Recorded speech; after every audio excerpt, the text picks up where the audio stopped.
Hello guys, welcome back to another video of Pictobi.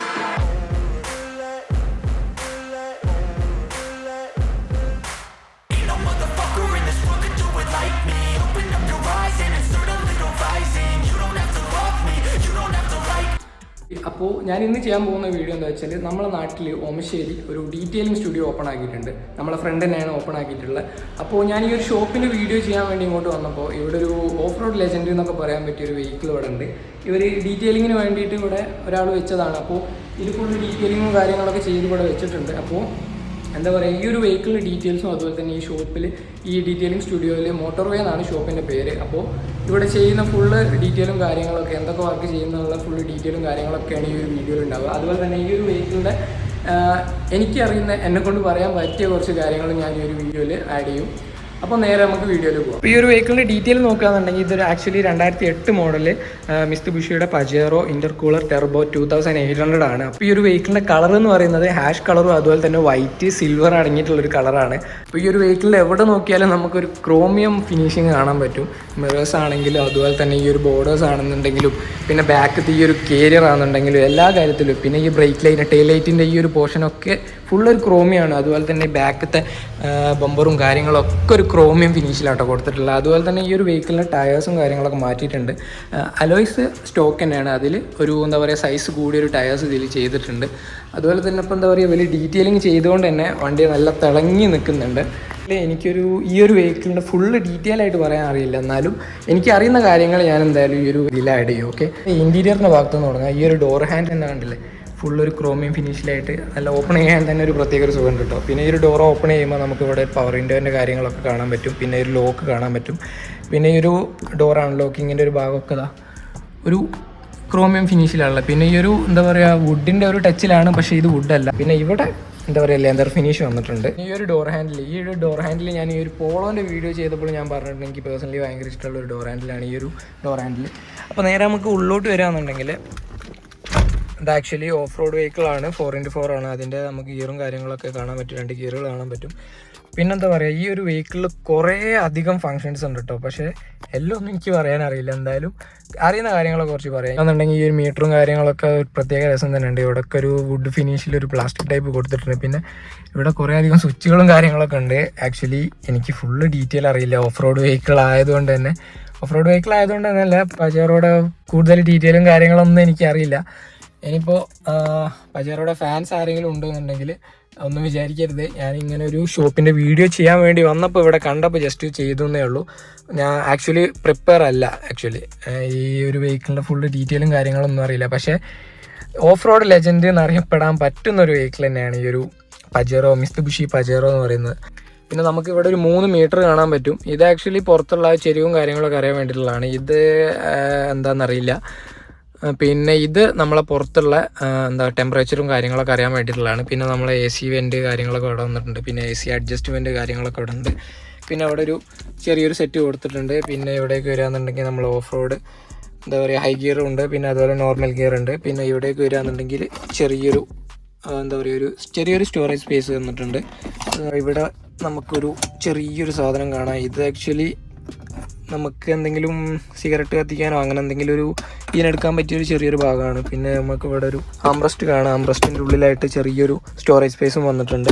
പിന്നെ ഇവിടെ rear view mirror വന്നിട്ടുണ്ട്. അതുപോലെ തന്നെ ചെറിയൊരു റീഡിംഗ് ലാമ്പ് ഇവിടെ കൊടുത്തിട്ടുണ്ട്. അതുപോലെ തന്നെ നമുക്ക് ഇവിടെ ഒരു എന്താ പറയുക സൺ പ്രൊട്ടക്ടർ കൊടുത്തിട്ടുണ്ട്. അതുപോലെ തന്നെ ചെറിയൊരു ഗ്ലാസ് ഉണ്ട്. അതിലൊരു മാഗ്നറ്റ് പോലെ ഒരു പ്രൊട്ടക്ഷനും വന്നിട്ടുണ്ട് കേട്ടോ. പിന്നെന്താ പറയുക, നമുക്ക് നേരെ എന്തായാലും ബാക്കത്തെ കാര്യങ്ങൾ നോക്കാം. ഫ്രണ്ടിൽ ഇത്രയൊക്കെ തന്നെ പറയാനുള്ളൂ. ഇനി ഞാൻ പറഞ്ഞതിൽ എന്തെങ്കിലും തെറ്റുണ്ടെങ്കിൽ എല്ലാവരും ക്ഷമിച്ച് തരിക. ആക്ച്വലി ഞാൻ പ്രിപ്പയർ അല്ലാന്ന് ഞാൻ പറഞ്ഞു. പിന്നെ ഇവിടെ വന്നപ്പോൾ ഇങ്ങനെ ഒരു വെഹിക്കിൾ കണ്ടു, എന്തായാലും ചെയ്യാമെന്ന് വിചാരിച്ചു. ആ ഒരു വൈബിൽ ചെയ്തതാണ്. ഓക്കെ, നമുക്ക് എന്തായാലും ബാക്ക് നോക്കാം. നേരെ നമുക്ക് ബാക്ക് സൈഡിലേക്ക് പോകാമെന്നുണ്ടെങ്കിൽ നേരത്തെ കണ്ടതുപോലെ നമ്മുടെ പവർ വിൻഡോയും കാര്യങ്ങളൊക്കെ വന്നിട്ടുണ്ട്. പിന്നെ ഡോർ അൺലോക്കിങ്. പിന്നെ ഇവിടെ ഒരു ചെറിയൊരു സ്റ്റോറേജ് സ്പേസ് വന്നിട്ടുണ്ട് കേട്ടോ. പിന്നെ എന്താ പറയുക, അത്യാവശ്യം നല്ല ലെഗ് സ്പേസ് ഉണ്ട്. നല്ല രീതിയിൽ ഇരിക്കാൻ പറ്റുന്നുണ്ട്. പിന്നെ നമുക്ക് ഈ ഒരു ബാക്ക് സീറ്റ് നമുക്ക് വേണ്ട രീതിയിൽ നമുക്ക് അഡ്ജസ്റ്റ് ചെയ്യാൻ പറ്റും. ഞാൻ ജസ്റ്റ് കാണിച്ചു തരാം. കണ്ടോ, നമുക്ക് വേണ്ട രീതിയിലേക്ക് നമുക്ക് അഡ്ജസ്റ്റ് ചെയ്തിരിക്കാൻ പറ്റും. അതുപോലെ തന്നെ ഇതിപ്പോൾ ഞാൻ ഫോൾഡ് ചെയ്ത് വെച്ചാണ്. നമുക്ക് അതിൽ ബാക്കോട്ട് കയറാൻ വേണ്ടിയിട്ട് നമുക്ക് ബാക്ക് സീറ്റിലെ ആ ഒരു കാര്യങ്ങളൊക്കെ നോക്കണമല്ലോ, എങ്ങനെയാണ് ഇരിക്കാൻ പറ്റുന്നുണ്ടോ, ലെഗ് സ്പേസ് ഉണ്ടോ കാര്യങ്ങളൊക്കെ നോക്കണമല്ലോ. അപ്പോൾ ഇവിടെ വരികയാണെന്നുണ്ടെങ്കിൽ എല്ലാ ഇരിക്കുന്ന എല്ലാവർക്കും വേണ്ടിയിട്ട് AC വെൻറ്റ് കാര്യങ്ങളൊക്കെ കൊടുത്തിട്ടുണ്ട്. ബാക്കിലും കൊടുത്തിട്ടുണ്ട്. ഇത് കണ്ടോ, നമുക്ക് AC വെൻറ്റ് കാര്യങ്ങളൊക്കെ ഉണ്ട്. അവിടെ AC വെൻറ്റ് കൊടുത്തിട്ടുണ്ട്. പിന്നെ അതുപോലെ തന്നെ ഇവിടെ ഒരു റീഡിംഗ് ലാമ്പ് വന്നിട്ടുണ്ട്. 2 റീഡിംഗ് ലാമ്പ് വന്നിട്ടുണ്ട്. ഓൺ ഓഫ് കാണാം റീഡിംഗ് ലാമ്പ്. ഓക്കെ, പിന്നെ നമുക്ക് ഇവിടെ ആയിട്ട് AC അഡ്ജസ്റ്റ് ചെയ്യാൻ പറ്റിയൊരു ചെറിയൊരു ഭാഗം കൊടുത്തിട്ടുണ്ട്. അപ്പോൾ ഇതാണ് നമുക്ക് ഒരു ഫ്രണ്ടിലേക്കുള്ള ഒരു വ്യൂ എന്ന് പറയുന്നത്. നമ്മൾ നേരത്തെ പറഞ്ഞ കാര്യങ്ങളൊക്കെ ഇവിടെ ഉണ്ട്. ഓക്കെ, അപ്പോൾ നമുക്ക് എന്താ ചെയ്യുക, ഇനി ബാക്ക് സീറ്റിലേക്ക് ഒന്ന് പോയി നോക്കാം. അപ്പോൾ നമ്മൾ ഏറ്റവും ബാക്കിലേക്ക് പോകുകയാണെന്നുണ്ടെങ്കിൽ നമുക്ക് കയറാൻ വേണ്ടിയിട്ട് ഞാൻ നേരത്തെ ഫോൾഡ് ചെയ്ത് വെച്ചിട്ടുണ്ട്. അതുപോലെ തന്നെ കയറുകയാണെന്നുണ്ടെങ്കിൽ എൻ്റെ ആ ഒരു ഹൈറ്റും കാര്യങ്ങളൊക്കെ ഉള്ള ഒരാൾക്ക് ബാക്കിലിരിക്കാൻ കുറച്ച് പാടായിരിക്കും കേട്ടോ. ലെഗ് സ്പേസും കാര്യങ്ങളൊക്കെ കുറവാണ്. അതുപോലെ തന്നെ നമുക്ക് ഇവിടെ ഒരു സ്പീക്കർ കാണാൻ പറ്റുമോ. അതുപോലെ തന്നെ ബാക്ക് സൈഡിൽ ഇരിക്കുന്നവർക്ക് ചെറിയൊരു ആംബ്രസ്റ്റ് പോലെ വന്നിട്ടുണ്ട്. ഇത് കണ്ടോ, നേരത്തെ കാണിക്കാൻ വിട്ടുകയാണ്. പിന്നെ ഇവിടെ ഒരു കപ്പ് ഹോൾഡർ വന്നിട്ടുണ്ട്. അതുപോലെ തന്നെ നമുക്കത് ആംബ്രസ്റ്റ് ഇങ്ങോട്ട് തന്നെ ആക്കി വെക്കാൻ പറ്റും. പിന്നെ അത് ഞാൻ ഫോൾഡ് ചെയ്ത് വെച്ചതാണ്. പിന്നെ അതുപോലെ തന്നെ എല്ലാ സൈഡിലും സീറ്റ് ബെൽറ്റ് വന്നിട്ടുണ്ട്. ബാക്ക് സൈഡിലും സീറ്റ് ബെൽറ്റ് ഇടുന്നിരിക്കും. പിന്നെ അതുപോലെ തന്നെ AC വെൻ്റ് വന്നിട്ടുണ്ട്. പിന്നെ ഈ ഒരു ബാക്കിലായിട്ടും ചെറിയൊരു റീഡിംഗ് ലാമ്പ് വന്നിട്ടുണ്ട് കേട്ടോ. ഇവിടെ റീഡിംഗ് ലാമ്പ് വന്നിട്ടുണ്ട്. പിന്നെ ഈ ഒരു സീറ്റ് എന്ന് പറയുന്നത് പക്ക എന്താ പറയുക, നല്ലൊരു കുഷനായിട്ടുള്ളൊരു സീറ്റാട്ടോ. അപ്പോൾ അത്രയൊക്കെ ഉള്ളൂ ഈ ഒരു വെഹിക്കിളിൻ്റെ ഉള്ളിലുള്ള കാര്യങ്ങൾ. നേരത്തെ ഞാൻ പറഞ്ഞതിൽ എന്തെങ്കിലും തെറ്റും കാര്യങ്ങളൊക്കെ ഉണ്ടെങ്കിൽ എല്ലാവരും ക്ഷമിച്ചില്ല. ഓക്കെ, അപ്പോൾ ഇൻറ്റീരിയറിൻ്റെ കാര്യങ്ങൾ എനിക്കറിയുന്ന കാര്യങ്ങളൊക്കെ ഞാൻ പറഞ്ഞു. അതുപോലെ തന്നെ എക്സ്റ്റീരിയറുള്ള കാര്യങ്ങളൊക്കെ ഞാൻ പറഞ്ഞു. ഇനി നമുക്ക് ഈ ഒരു വെഹിക്കിൾ ചെയ്തേക്കുന്ന ഫുള്ള് ഡീറ്റെയിലും കാര്യങ്ങളൊക്കെ നമുക്കൊന്ന് ചോദിക്കാം. പിന്നെ ഇവിടെ ചെയ്യുന്ന വർക്കും കാര്യങ്ങളും അതിൻ്റെ പ്രൈസ് കാര്യങ്ങളും എല്ലാം നമുക്ക് ഇവിടുത്തെ ഓണറിനോട് ചോദിക്കാം. അതുപോലെ തന്നെ ഇവിടുത്തെ വർക്കറോടും നമുക്ക് ചോദിക്കാം. അപ്പോൾ നേരെ നമുക്ക് എന്ത് ചെയ്യാം, അവരെ വിളിച്ചിട്ട് കാര്യങ്ങളൊക്കെ ചോദിക്കാം. ഓക്കെ, അപ്പോൾ ഞാൻ പറഞ്ഞ ഓണേഴ്സ് ഇവർ 2 ആളാണ്, കാമിൽ പിന്നെ അതുപോലെ തന്നെ സിയാസ്. കാമിലിനെ എനിക്ക് മുന്നേ പരിചയമുണ്ട്, പിന്നെ ഇദ്ദേഹത്തിന് ആദ്യമായിട്ടാണ് കാണുന്നത്. അപ്പോൾ ഈ ഒരു വെഹിക്കിൾ ചെയ്തേക്കുന്ന വർക്കും അതുപോലെ തന്നെ ഈ ഒരു ഷോപ്പിൽ ചെയ്യുന്ന എല്ലാ വർക്കിൻ്റെ ഡീറ്റെയിൽസും ഇവർ പറഞ്ഞുതരും. അപ്പോൾ ജസ്റ്റ് ഈ ഒരു വെഹിക്കിൾ ചെയ്തേക്കുന്ന ഒരു വർക്കിൻ്റെ കാര്യങ്ങൾ പറഞ്ഞുതരും. ഇതിപ്പോൾ നമ്മൾ നോർമലി പോളിഷ് ആണ് ചെയ്ത്. ഓക്കെ, ഗ്രാഫൈനും സെറാമിക്കും ഒന്നുമല്ല. ഇത് തന്നെ വണ്ടി ലെവലിലേക്ക് എത്തിയിട്ടുണ്ട്. ഇവിടെ ഇപ്പോൾ നമ്മൾ സെറാമിക് കോട്ടിങ്, ഗ്രാഫൈൻ, അതുപോലെ polishing, under body coating, interior cleaning, അതുപോലെ AC-ന്റെ വെന്റ് ക്ലീനിങ് ഉണ്ട്, AC-ന്റെ ഇവാപ്പറേറ്റർ ക്ലീനിങ് ഉണ്ട്. അങ്ങനെ കുറച്ച് വർക്ക് ഇവിടെ ചെയ്യുന്നുണ്ട്. സെറാമിക് നമുക്കിപ്പോൾ 1 year package, 2 year package, 3 year, 4 year ഉണ്ട്. അപ്പോൾ 1 ഇയർ പാക്കേജിൽ 6 മന്ത് കഴിയുമ്പോൾ ഒരു ഫ്രീ ആയിട്ടുള്ള ഒരു കോട്ടിങ് നമ്മൾ ചെയ്ത് കൊടുക്കുന്നുണ്ട്. 6 മന്ത് കഴിയുമ്പോൾ 6 മന്ത് ഓരോ 6 മന്ത് കഴിയുന്നേരം ഒരു ടോപ്പ് അപ്പ് ആയിട്ടാണ് നമ്മൾ ഒരു വാറണ്ടി പോലെ ഓരോ വർഷം 2 ഇയർ ആണെങ്കിൽ അതിലുണ്ടാവും 6 മന്ത് കഴിയുമ്പോൾ. ഓരോ 6 മന്ത് കൂടുന്നതിലും ഇങ്ങനെ ടോപ്പ് അപ്പ് ചെയ്തുകൊണ്ടിരിക്കുകയാണ് ചെയ്യുക. മൈനർ ആയിട്ടുള്ള ചെറിയ സ്ക്രാച്ചുകളൊക്കെ ഈ ഇതിൽ കവേർഡ് ആവും. അതായത് ഈ 6 മന്ത് ടോപ്പ് അപ്പിൽ തന്നെ ഓരോരോ ടോപ്പ് അപ്പ് തന്നെ ഇത് ക്ലിയർ ആയി കിട്ടും. ഈ സെറാമിക്കിന്റെ കോട്ടിങ് ഒന്നും കൂടി ഇതിന്റെ മുകളിൽ വരികയാണ് ചെയ്യാറ്. അതിന്റെ പ്രൈസ് എങ്ങനെയാ വരുന്നത് ഇപ്പോൾ? അത് ഓരോരോ കാറ്റഗറി അനുസരിച്ചാണ് നമുക്ക് വണ്ടിന്റെ റേറ്റ് ഉണ്ടാവുക. ലൈക്ക് അതായത് സെഡാന് വരും, ഹാച്ച് ബാക്ക് വരും, MPV വരും. അങ്ങനെ ഓരോരോ കാറ്റഗറി അനുസരിച്ചാണ് വണ്ടിന്റെ റേറ്റും ഓരോരോ ഒരു സ്ക്വയർ ഫീറ്റ് ആ ഒരു ടൈപ്പിലാണ്. അത് PPF എന്ന് പറഞ്ഞൊരു സംഭവം ചെയ്യുന്നതാണ് ഈ സ്ക്വയർ ഫീറ്റിന്റെ റേറ്റ് ആയിട്ട് കണക്കാക്കാൻ പറ്റുന്നത്. അതല്ലാതെ ഇതൊക്കെ ഒരു വണ്ടിന്റെ സെഗ്മെന്റ് അനുസരിച്ചാണ് പ്രൈസിന്റെ വ്യത്യാസം വരിക. ഓക്കെ, അപ്പോൾ ഈ ഒരു ചെയ്തേക്കുന്ന ഒരു സംഭവം എന്താ പറഞ്ഞത്?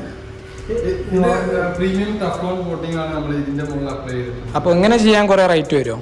ഇല്ല, ഇത് എന്താ പറയാ, സാധാരണക്കാർക്കൊക്കെ താങ്ങാൻ പറ്റുന്ന റേറ്റിലുള്ള കോട്ടിംഗ് ആണ് ഈ പ്രീമിയം ടഫ്ലോൺ കോട്ടിംഗ് എന്ന് പറയുന്നത്.